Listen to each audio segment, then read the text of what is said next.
La Carta de Santiago, capítulo 1.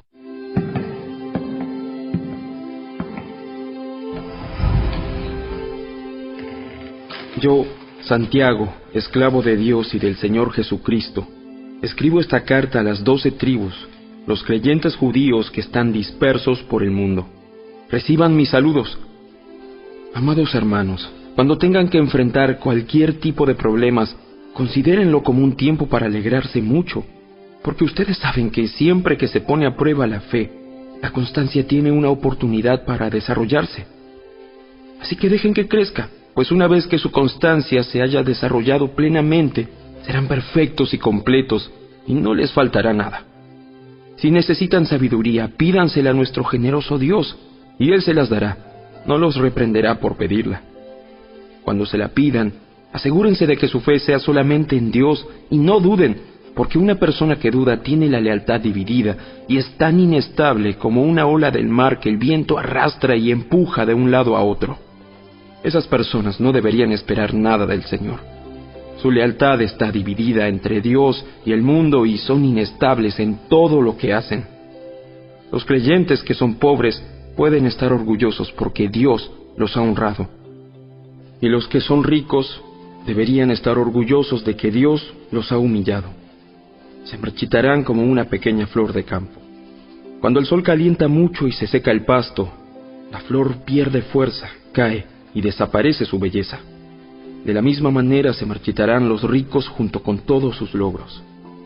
Dios bendice a los que soportan con paciencia las pruebas y las tentaciones, porque después de superarlas, recibirán la corona de vida que Dios ha prometido a quienes lo aman.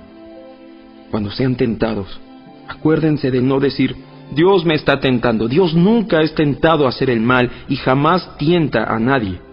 La tentación viene de nuestros propios deseos, los cuales nos seducen y nos arrastran. De esos deseos nacen los actos pecaminosos, y el pecado, cuando se deja crecer, da luz a la muerte. Así que no se dejen engañar, mis amados hermanos. Todo lo que es bueno y perfecto es un regalo que desciende a nosotros de parte de Dios nuestro Padre, quien creó todas las luces de los cielos. Él nunca cambia ni varía como una sombra en movimiento. Él, por su propia voluntad, nos hizo nacer de nuevo por medio de la palabra de verdad que nos dio, y de toda la creación nosotros llegamos a ser su valiosa posesión. Mis amados hermanos, quiero que entiendan lo siguiente. Todos ustedes deben ser rápidos para escuchar, lentos para hablar y lentos para enojarse. El enojo humano no produce la rectitud que Dios desea.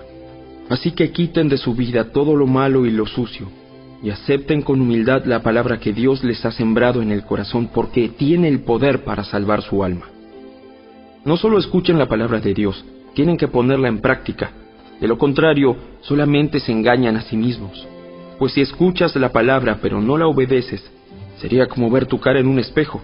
Te ves a ti mismo, luego te alejas y te olvidas cómo eres. Pero si miras atentamente en la ley perfecta que te hace libre y la pones en práctica, y no olvidas lo que escuchaste, entonces Dios te bendecirá por tu obediencia. Si afirmas ser religioso pero no controlas tu lengua, te engañas a ti mismo, y tu religión no vale nada.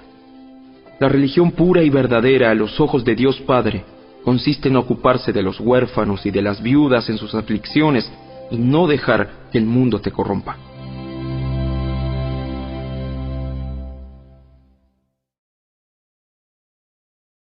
Capítulo 2.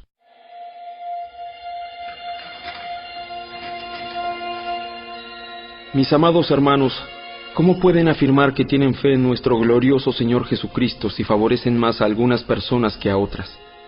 Por ejemplo, supongamos que alguien llega a su reunión vestido con ropa elegante y joyas costosas, y al mismo tiempo entra una persona pobre y con ropa sucia. Si ustedes le dan un trato preferencial a la persona rica, y le dan un buen asiento, pero al pobre le dicen, tú puedes quedarte de pie allá o bien sentarte en el piso. ¿Acaso esta discriminación no demuestra que sus juicios son guiados por malas intenciones? Escúchenme, amados hermanos, ¿no eligió Dios a los pobres de este mundo para que sean ricos en fe? ¿No son ellos los que heredarán el reino que Dios prometió a quienes lo aman? pero ustedes desprecian a los pobres. ¿Acaso no son los ricos quienes los oprimen a ustedes y los arrastran a los tribunales? ¿Acaso no son ellos los que insultan a Jesucristo, cuyo noble nombre ustedes llevan? Por supuesto, hacen bien cuando obedecen la ley suprema tal como aparece en las Escrituras: ama a tu prójimo como a ti mismo. Pero si favorecen más a algunas personas que a otras, cometen pecado. Son culpables de violar la ley. Pues el que obedece todas las leyes de Dios menos una es tan culpable como el que las desobedece todas. Porque el mismo Dios dijo: no cometas adulterio. También dijo: no cometas asesinato.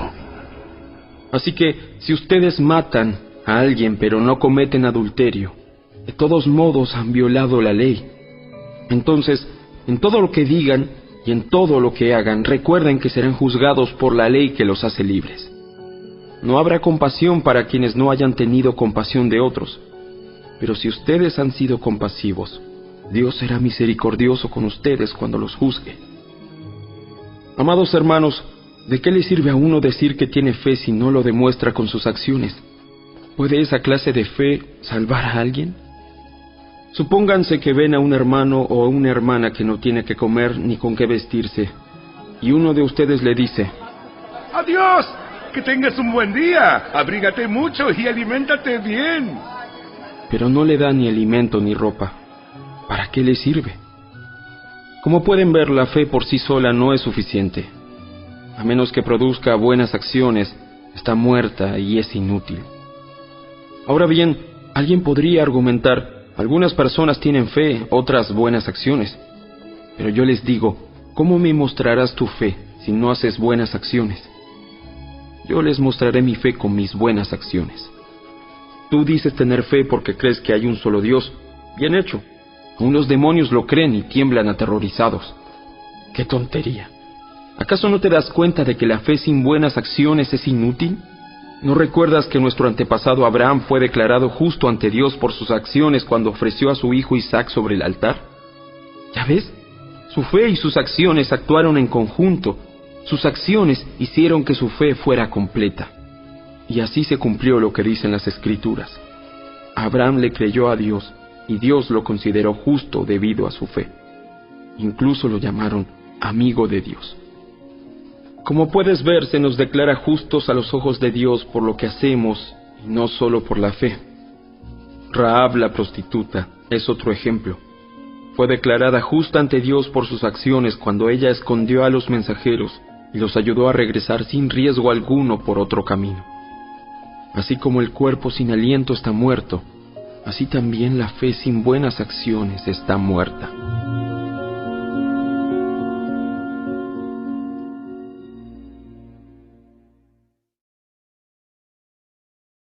Capítulo 3.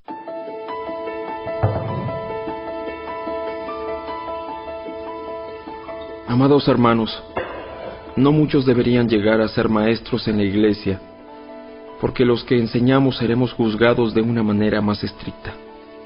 Es cierto que todos cometemos muchos errores, pues si pudiéramos dominar la lengua, seríamos perfectos, capaces de controlarnos en todo sentido. Podemos hacer que un caballo vaya a donde queramos si le ponemos un pequeño freno en la boca.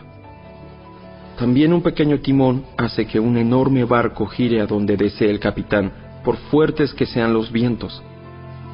De la misma manera, la lengua es algo pequeño que pronuncia grandes discursos. Así también una sola chispa puede incendiar todo un bosque. De todas las partes del cuerpo, la lengua es una llama de fuego. Es un mundo entero de maldad que corrompe todo el cuerpo. Puede incendiar toda la vida porque el infierno mismo la enciende.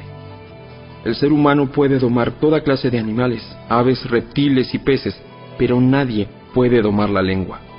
Es maligna e incansable, llena de veneno mortal. A veces alaba a nuestro Señor y Padre y otras veces maldice a quienes Dios creó a su propia imagen. Y así, la bendición y la maldición salen de la misma boca. Sin duda, hermanos míos, eso no está bien. ¿Acaso puede brotar de un mismo manantial agua dulce y agua amarga? ¿Acaso una higuera puede dar aceitunas o una vid higos? No. como tampoco puede uno sacar agua dulce de un manantial salado. Si ustedes son sabios y entienden los caminos de Dios, demuéstrenlo viviendo una vida honesta y haciendo buenas acciones con la humildad que proviene de la sabiduría. Pero si tienen envidias amargas y ambiciones egoístas en el corazón, no encubran la verdad con jactancias y mentiras, pues la envidia y el egoísmo no forman parte de la sabiduría que proviene de Dios. Dichas cosas son terrenales, puramente humanas y demoníacas, pues donde hay envidias y ambiciones egoístas, también habrá desorden y toda clase de maldad. Sin embargo, la sabiduría que proviene del cielo es, ante todo, pura, y también ama la paz. Siempre es amable y dispuesta a ceder ante los demás. Está llena de compasión y del fruto de buenas acciones. No muestra favoritismo y siempre es sincera. Y los que procuran la paz sembrarán semillas de paz y recogerán una cosecha de justicia.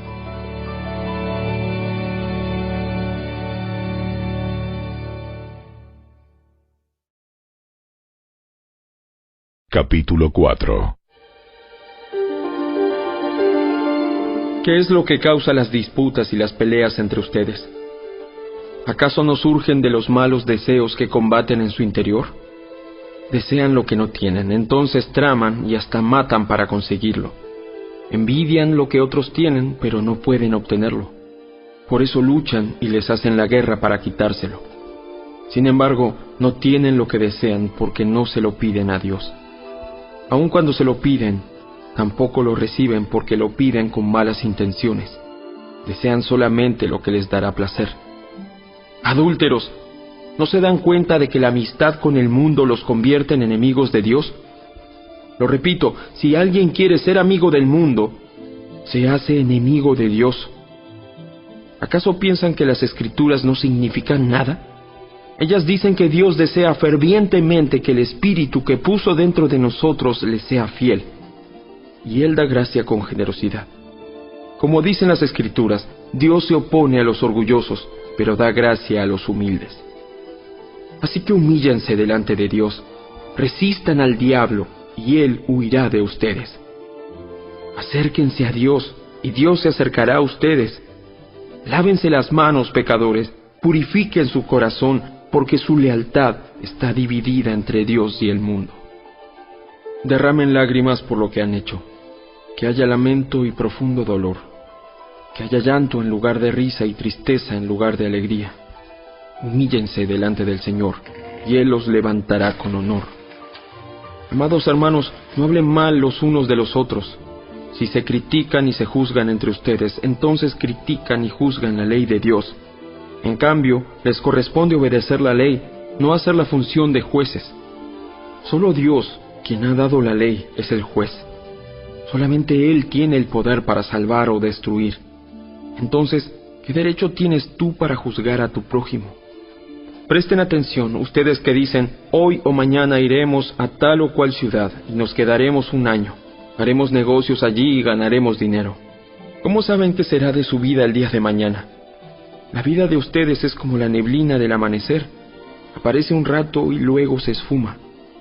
Lo que deberían decir es, si el Señor quiere, viviremos y haremos esto o aquello.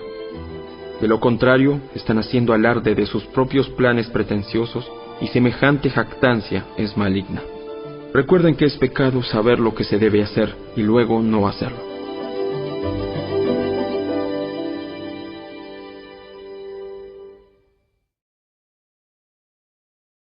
Capítulo 5. Presten atención ustedes los ricos. Lloren y giman con angustia por todas las calamidades que les esperan. Su riqueza se está pudriendo y su ropa fina son trapos carcomidos por polillas. Su oro y plata se han corroído. Las mismas riquezas con las que contaban les consumirán la carne como lo hace el fuego. El tesoro corroído que han amontonado testificará contra ustedes el día del juicio. Así que escuchen, oigan las protestas de los obreros del campo a quienes estafaron con el salario. Los reclamos de quienes les cosechan sus campos han llegado a los oídos del Señor de los ejércitos celestiales. Sus años sobre la tierra los han pasado con lujos, satisfaciendo todos y cada uno de sus deseos. Se han dejado engordar para el día de la matanza. Han condenado y matado a personas inocentes que no ponían resistencia. Amados hermanos, tengan paciencia mientras esperan el regreso del Señor.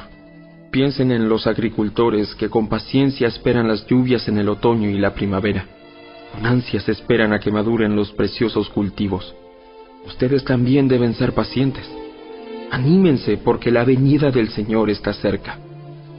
Hermanos, no se quejen unos de otros o serán juzgados. Pues miren, el juez ya está en la puerta. Amados hermanos, tomen como ejemplo de paciencia durante el sufrimiento a los profetas que hablaron en nombre del Señor. Honramos en gran manera a quienes resisten con firmeza en tiempo de dolor. Por ejemplo, han oído hablar de Job, un hombre de gran perseverancia. Pueden ver cómo al final el Señor fue bueno con él, porque el Señor está lleno de ternura y misericordia. Pero sobre todo, hermanos míos, nunca juren por el cielo ni por la tierra ni por ninguna otra cosa. Simplemente digan sí o no, para que no pequen y sean condenados. ¿Alguno de ustedes está pasando por dificultades? Que ore. ¿Alguno está feliz? Que cante alabanzas. ¿Alguno está enfermo? Que llame a los ancianos de la iglesia para que vengan y oren por él y lo unjan con aceite en el nombre del Señor. Una oración ofrecida con fe sanará al enfermo y el Señor hará que se recupere, y si ha cometido pecados, será perdonado. Confiésense los pecados unos a otros y oren los unos por los otros para que sean sanados. La oración ferviente de una persona justa tiene mucho poder y da resultados maravillosos. Elías era tan humano como cualquiera de nosotros. Sin embargo, cuando oró con fervor para que no cayera lluvia, no llovió durante 3 años y medio. Más tarde, cuando volvió a orar, el cielo envió lluvia y la tierra comenzó a dar cosechas. Mis amados hermanos, si alguno de ustedes se aparta de la verdad y otro lo hace volver, pueden estar seguros de que quien haga volver al pecador de su mal camino, salvará a esa persona de la muerte y traerá como resultado el perdón de muchos pecados.